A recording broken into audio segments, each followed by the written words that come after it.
आज हम 4 नवंबर के प्यारे बाबा के साकार मधुर महावाक्य सुनते हैं।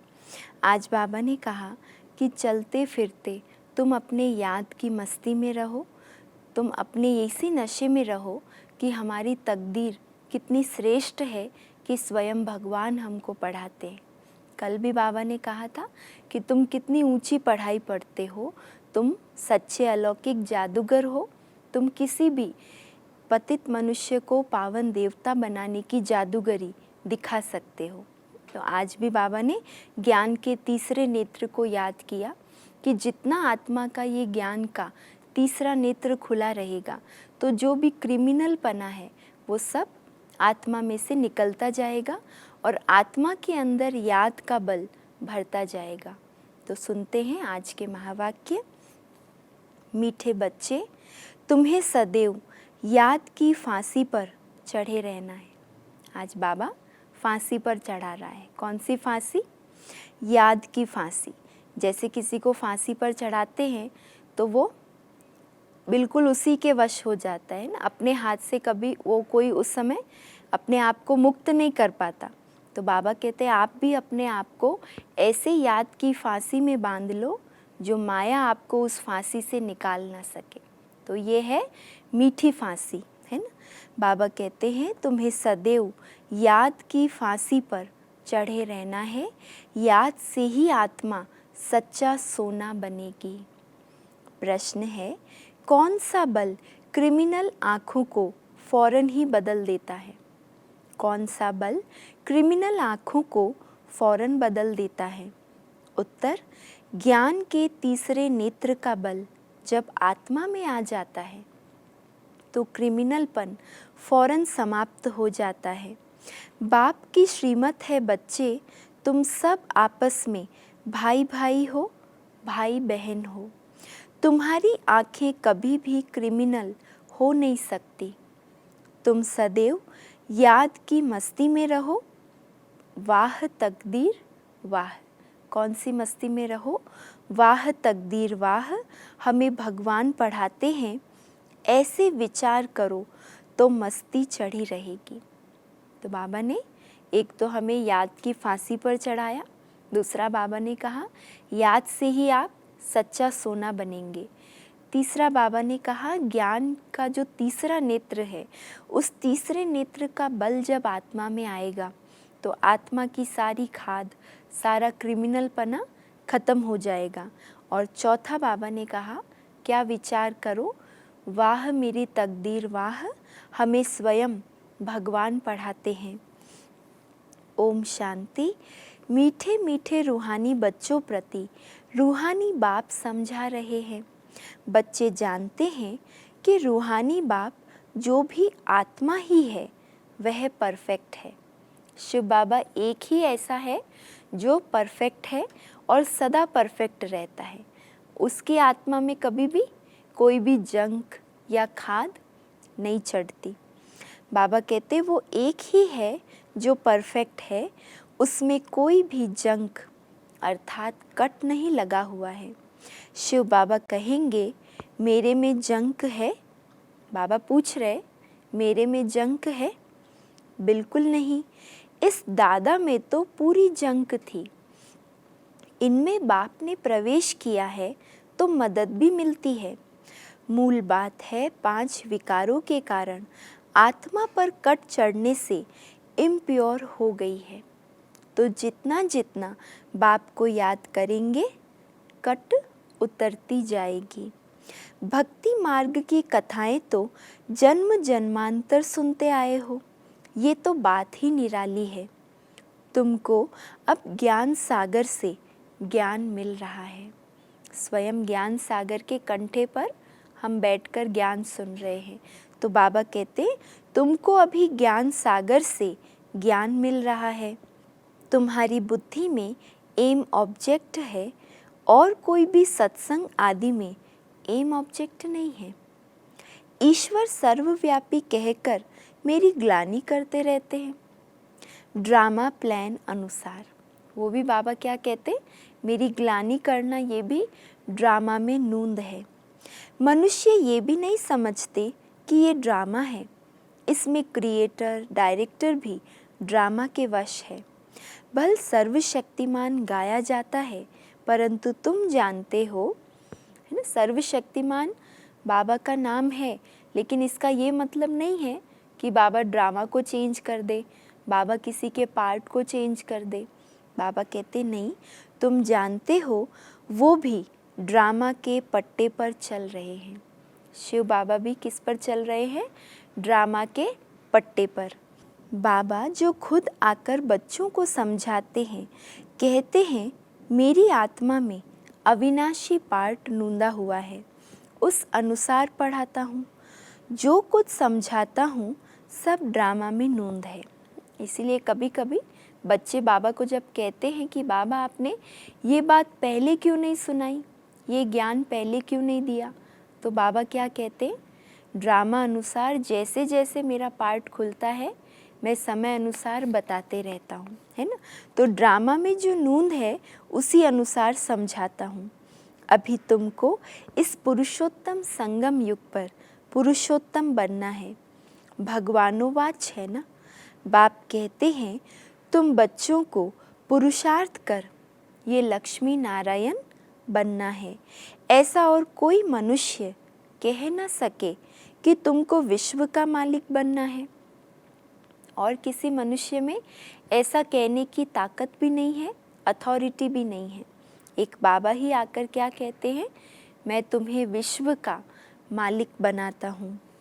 तुम जानते हो हम आए ही हैं विश्व का मालिक नर से नारायण बनने।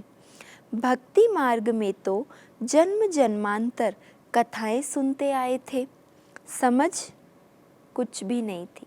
इसीलिए कल भी बाबा ने कहा ना, जो सुना सत सत कहते रहते हैं और दूसरों को भी सुनाते हैं और वो भी फिर सत्य वचन कहने लग जाते हैं। तो बाबा ने कहा कि भक्ति में तो जन्म जन्मांतर कथाएं सुनते आए, समझ कुछ भी नहीं। अभी समझते हो बरोबर इन लक्ष्मी नारायण का राज्य स्वर्ग में था, अब नहीं है। त्रिमूर्ति के लिए भी बच्चों को समझाया है। ब्रह्मा द्वारा आदि सनातन देवी देवता धर्म की स्थापना होती है। सतयुग में ये एक ही धर्म था। कौन सा धर्म था? आदि सनातन देवी देवता धर्म। आदि अर्थात शुरुआत का, और सनातन जो शुरुआत से चला आया है, तो वो आदि सनातन देवी देवता धर्म था। अभी वो धर्म नहीं है, फिर से स्थापना हो रही है। बाप कहते हैं मैं कल्प कल्प के संगम युग पर आकर तुम बच्चों को पढ़ाता हूँ। ये पाठशाला है ना, तो पढ़ाई में क्या होता है? बच्चों को अटेंशन देना होता है और यहाँ बच्चों को कैरेक्टर्स भी सुधारना है। 5 विकारों को निकालना है। तुम ही देवताओं के आगे जाकर गाते थे। बाबा हमें स्मृति दिला रहे, भक्ति में तुम बच्चे ही देवताओं के आगे जाकर गाते थे, आप सर्वगुण संपन्न हैं, हम पापी हैं। भारतवासी ही देवता थे। सतयुग में ये लक्ष्मी नारायण पूज्य थे। फिर कलयुग में कैसे बन गए? पुजारी बने। अब फिर पूज्य बन रहे हैं। पूज्य सतो प्रधान आत्माएं थी, उनके शरीर भी सतो प्रधान थे। जैसी आत्मा वैसा शरीर, जैसी आत्मा वैसा जेवर। जेवर किसको बोलता है बाबा? सोने को, है ना। सोने का गहना जब बनाते हैं तो जितना सोना पवित्र और शुद्ध होता है, तो उसका जेवर अर्थात गहना भी उतना फर्स्ट क्लास बनता है। ऐसे ही बाबा कहते हैं सतयुग में आत्मा भी संपूर्ण सतो प्रधान, तो शरीर भी वैसा ही होता है। सोने में खाद मिलाई जाती है तो उनका भाव कितना कम हो जाता है। तुम्हारा भी भाव बहुत ऊंच था। हमारा भाव माना हमारी वैल्यू भी बहुत थी। कब? जब हम सतयुग में थे। अभी कितना कम भाव हो गया है।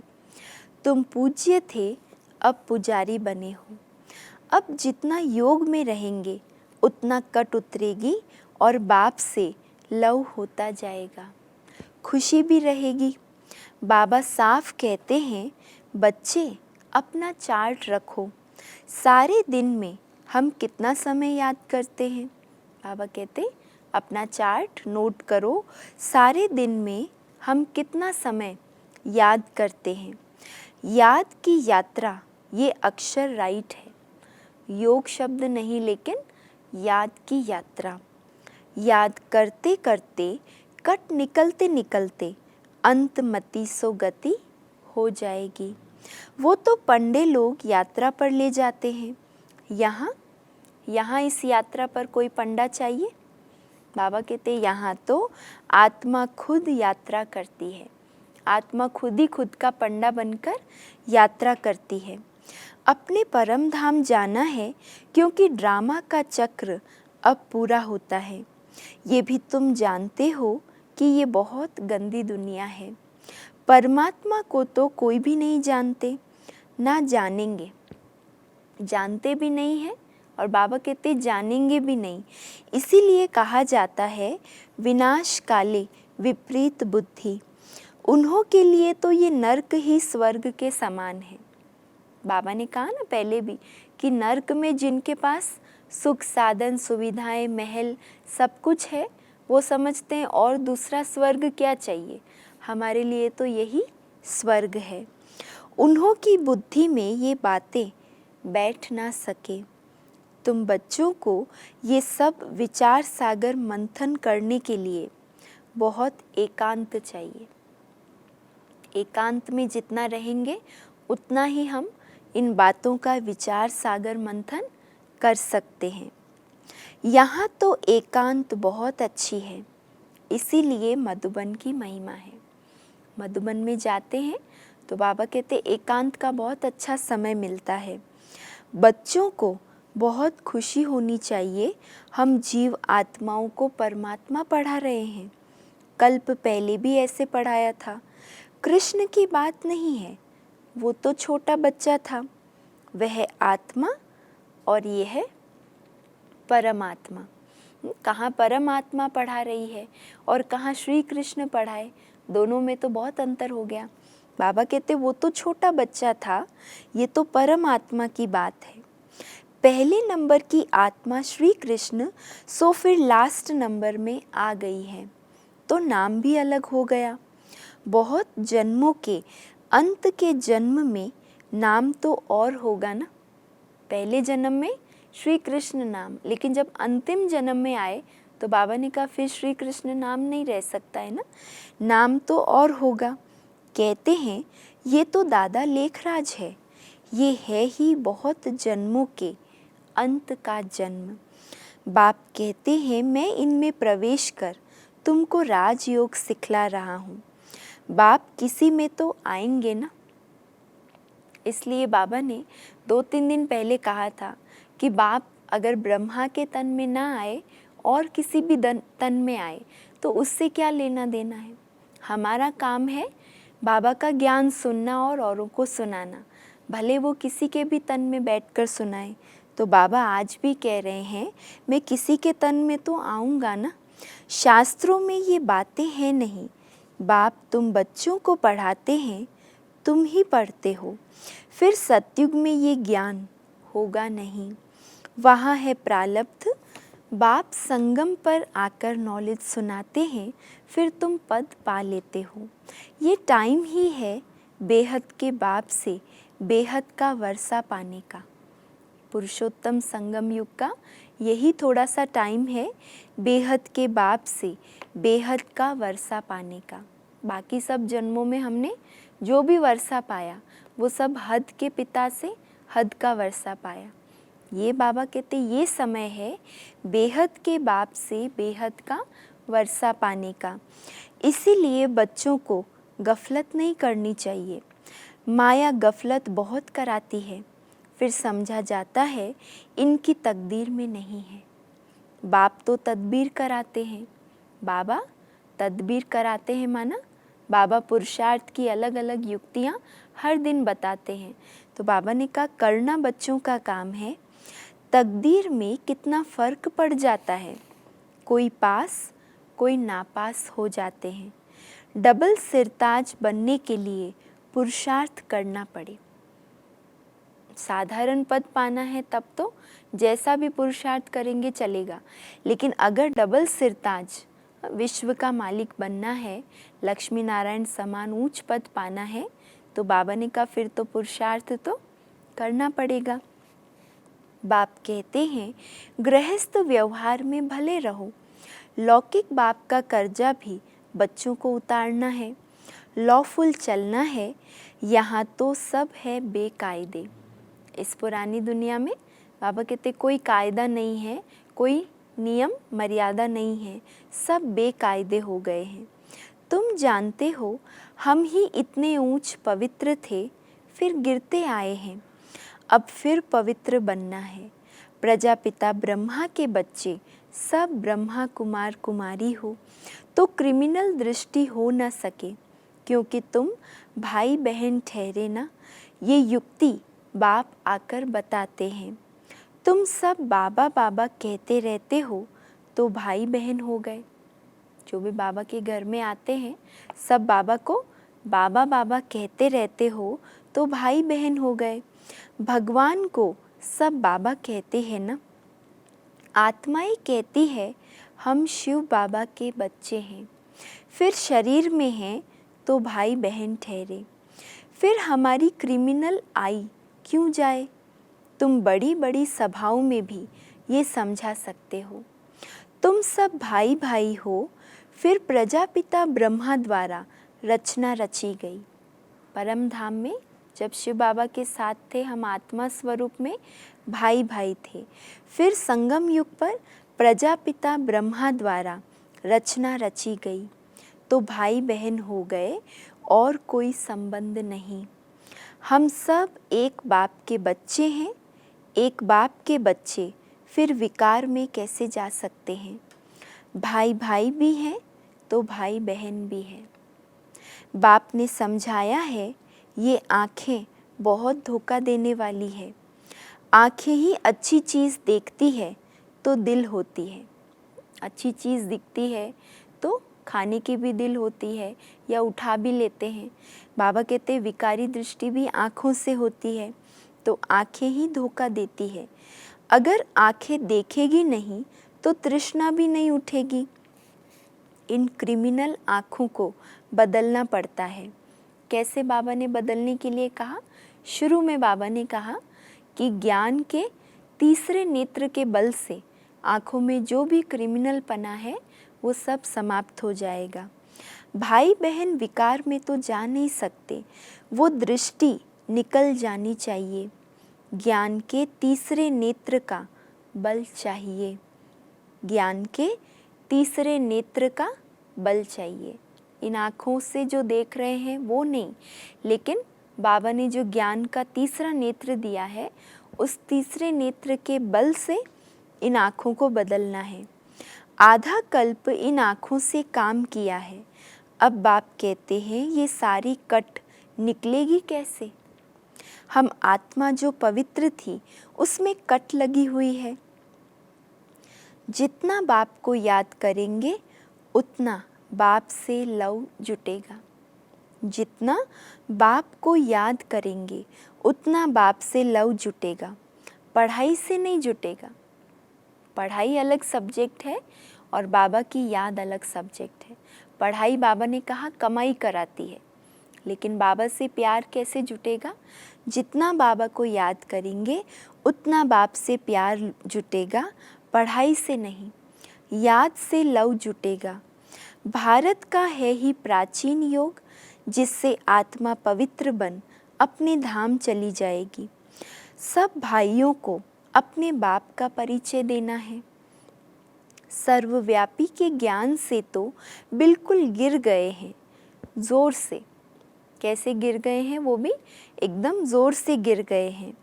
अभी बाप कहते हैं ड्रामा अनुसार तुम्हारा पार्ट है, राजधानी अवश्य स्थापन होनी है।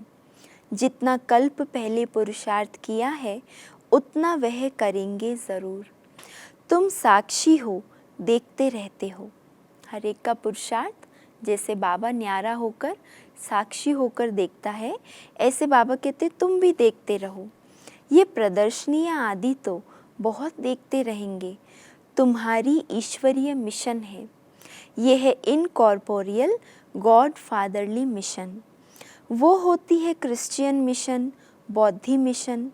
ये है हमारी है इनकॉर्पोरियल ईश्वरीय मिशन। निराकार ज़रूर कोई शरीर में तो आएगा ना, हमको समझाना है, ज्ञान सुनाना है, हमें परिवर्तन कराना है, तो निराकार को ज़रूर किसी साकारी तन में आना पड़ेगा। तुम भी निराकार आत्माएं मेरे साथ रहने वाली थी ना। ये ड्रामा कैसा है, ये किसी के भी बुद्धि में नहीं है। रावण राज्य में सब विपरीत बुद्धि बन पड़े हैं। अब बाप से प्रीत लगानी है। आज बाबा ने कौन सी प्रीत, याद की प्रीत जुटाना है ये बोला ना। और बाबा ने क्या कहा, याद की फांसी पर चढ़े रहना है, इस फांसी पर लटके रहना है। तुम्हारा अंजाम है मेरा तो एक दूसरा ना कोई। अंजाम माना प्रॉमिस, वायदा है, मेरा तो एक दूसरा ना कोई। नष्टो मोहा बनना है, बड़ी मेहनत है। देह के संबंधों से नष्टो मोहा बनना है। बाबा कहते ये बड़ी मेहनत है। ये जैसे फांसी पर चढ़ना है। बाप को याद करना माना फांसी पर चढ़ना। शरीर को भूल आत्मा को चले जाना है बाप की याद में। बाप की याद बहुत ज़रूरी है। आज बाबा याद याद याद बार बार याद के ऊपर हमारा ध्यान खिंचवा रहे हैं। याद के बल से ही आत्मा सच्चा सोना बनेगी। याद के बल से ही बाबा से प्यार बढ़ेगा। और बाबा ने कहा याद के बल से ही जो भी आत्मा की कट है वो सारी निकलती जाएगी। तो बाबा ने कहा याद बहुत ज़रूरी है, नहीं तो कट उतरेगी कैसे। बच्चों के अंदर खुशी रहनी चाहिए। कौन सी खुशी? शिव बाबा हमको पढ़ाते हैं। कोई सुने तो कहेंगे ये क्या कहते हैं, क्योंकि वो तो कृष्ण को भगवान समझते हैं। तुम बच्चों को तो अभी बड़ी खुशी होती है कि हम अब कृष्ण की राजधानी में जाते हैं। कृष्ण से पढ़ते नहीं हैं, लेकिन श्री कृष्ण के साथ उनकी राजधानी में जाते हैं। हम भी प्रिंस प्रिंसेस बन सकते हैं। वो है फर्स्ट प्रिंस, नए मकान में रहते हैं। बाद में जो बच्चे जन्म लेंगे वो तो देरी से आए हैं ना। जन्म स्वर्ग में ही होगा। तुम भी स्वर्ग में प्रिंस बन सकते हो। सब तो पहले नंबर में नहीं आएंगे, नंबरवार माला बनेगी ना। दाना दाना एक एक अपने अपने जगह पर जाकर बैठेगा। तो बाबा ने कहा ये जो विजय माला का दाना है उसमें सभी तो नंबर 1 नहीं आएंगे, नंबरवार माला बनेगी। बाप कहते हैं बच्चे, क्या कहते हैं बाबा? थोड़ी देर पहले बाबा ने कहा याद की खूब मेहनत करो, याद बहुत बहुत ज़रूरी है। अभी बाबा कहते हैं बच्चे खूब पुरुषार्थ करो, ढीला ढाला नहीं, लेकिन खूब पुरुषार्थ करो। क्यों? बाबा ने कहा था पहले भी कि ये एक ही समय है बेहद के बाप से बेहद का वर्षा लेने का, इसीलिए खूब पुरुषार्थ करो। यहाँ तुम आए हो नर से नारायण बनने, प्रजा नहीं बनने आए हैं, लेकिन नर से नारायण बनने आए हैं। कथा भी सत्यनारायण की है। सत्य लक्ष्मी की कथा कभी सुनी नहीं होगी। प्यार भी सबका कृष्ण पर है। कृष्ण को ही झूले में झुलाते हैं, राधे को क्यों नहीं? ड्रामा प्लान अनुसार उनका नाम चला आता है। तुम्हारी हम जिन्स तो राधे हैं, फिर भी प्यार कृष्ण से है। उनका ड्रामा में पार्ट भी ऐसा है। बच्चे हमेशा प्यारे होते हैं ना। बाप बच्चों को देख कितना खुश होते हैं। बच्चा आएगा तो खुशी होगी, बच्ची आएगी तो गुटखा खाते रहेंगे। पहले के समय में ऐसा बहुत चलता था।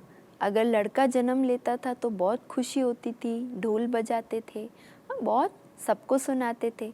और अगर लड़की जन्म लेती थी तो थोड़ा मायूस हो जाते थे। लेकिन आज के समय में तो दोनों समान हो गए हैं। कई तो मार भी देते हैं। रावण के राज्य में कैरेक्टर्स का कितना फ़र्क हो जाता है। गाते भी हैं, आप सर्वगुण संपन्न हैं, हम निर्गुण हैं। अब बाप कहते हैं फिर से ऐसे गुणवान बनो। अभी समझते हो हम अनेक बार इस विश्व के मालिक बने हैं, अब फिर बनना है। बच्चों को बहुत खुशी रहनी चाहिए। ओहो, शिव बाबा हमको पढ़ाते हैं। क्या खुशी रहनी चाहिए? ओहो, शिव बाबा हमको पढ़ाते हैं। यही बैठकर चिंतन करो। भगवान हमको पढ़ाते हैं। वाह तकदीर वाह, वाह मेरी तकदीर, वाह ये ड्रामा जो भगवान हमको बैठ पढ़ाते हैं। ऐसे ऐसे विचार करते मस्ताना हो जाना चाहिए।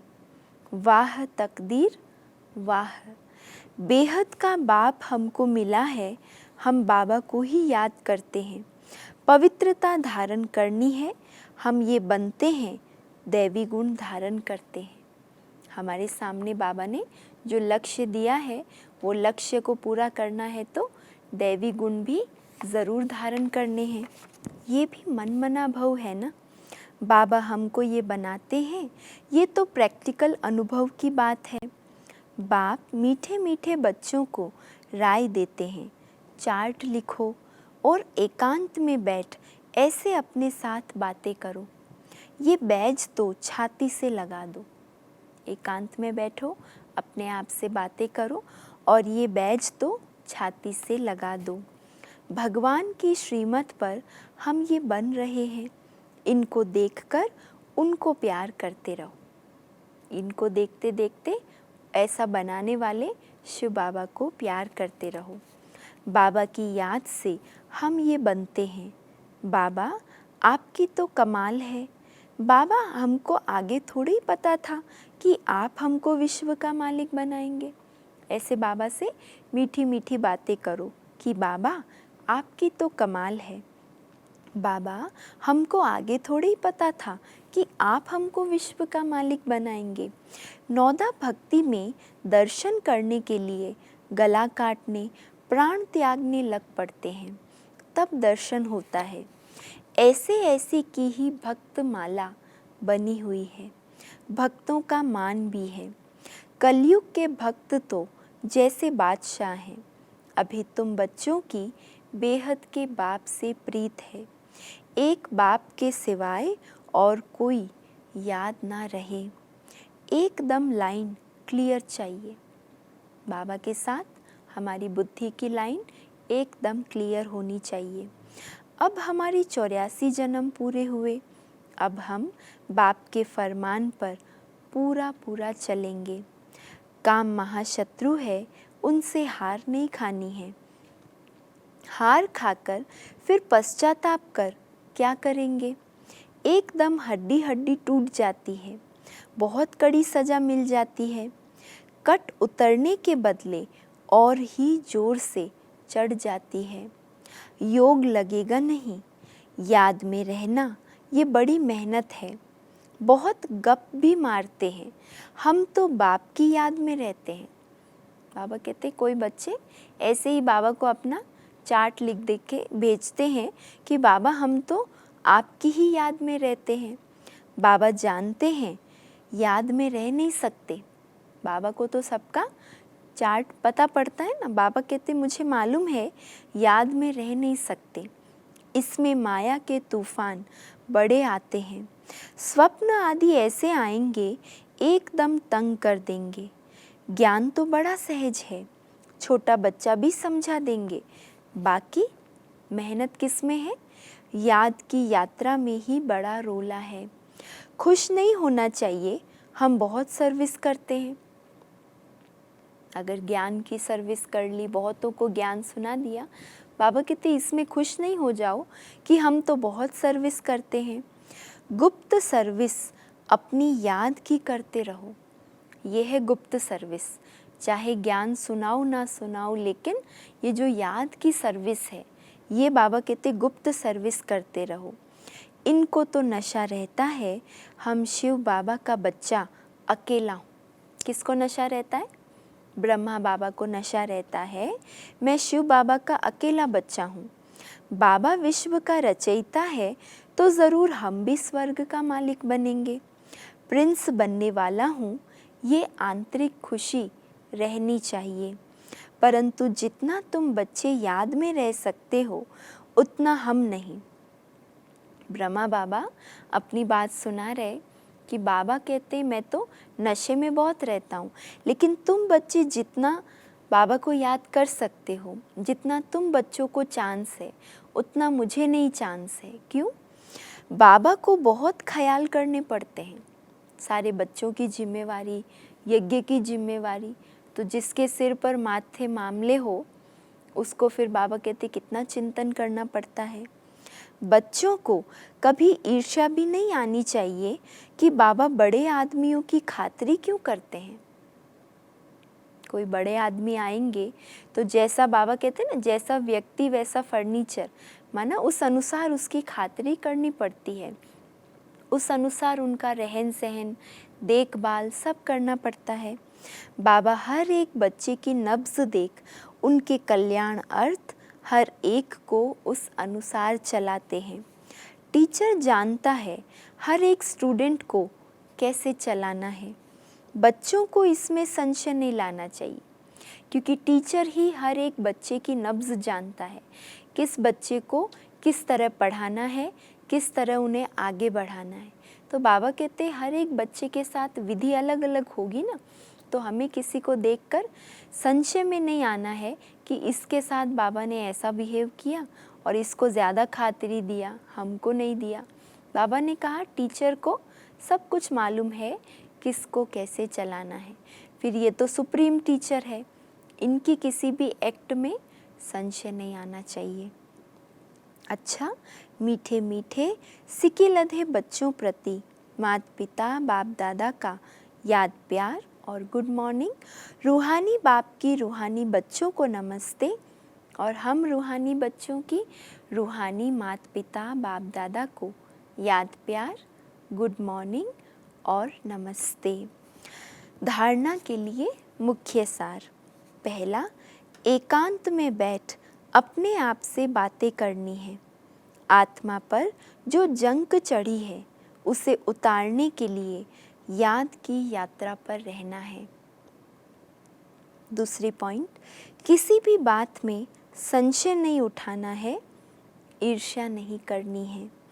आंतरिक खुशी में रहना है, अपनी गुप्त सर्विस करनी है। एकांत, गुप्त, हाँ, आंतरिक खुशी। बाबा ने कितनी सुंदर सुंदर पुरुषार्थ की बातें आज हम सभी को सुनाई है। आज का वरदान है, सेवा करते उपराम स्थिति में रहने वाले योग युक्त युक्ति युक्त सेवाधारी भव। सेवा करते उपराम स्थिति में रहने वाले योग युक्त युक्ति युक्त सेवाधारी भव। जो योग युक्त युक्ति युक्त सेवाधारी है वह सेवा करते भी सदा उपराम रहते हैं। ऐसे नहीं सेवा ज़्यादा है इसीलिए अशरीरी नहीं बन सकते, लेकिन याद रहे कि मेरी सेवा नहीं बाप ने दी है तो निर्बंधन रहेंगे। ट्रस्टी हूँ, बंधन मुक्त हूँ, ऐसी प्रैक्टिस करो। अति के समय अंत की स्टेज कर्मातीत अवस्था का अभ्यास करो। क्या प्रैक्टिस करो? ट्रस्टी हूँ, बंधन मुक्त हूँ, ऐसी प्रैक्टिस करो।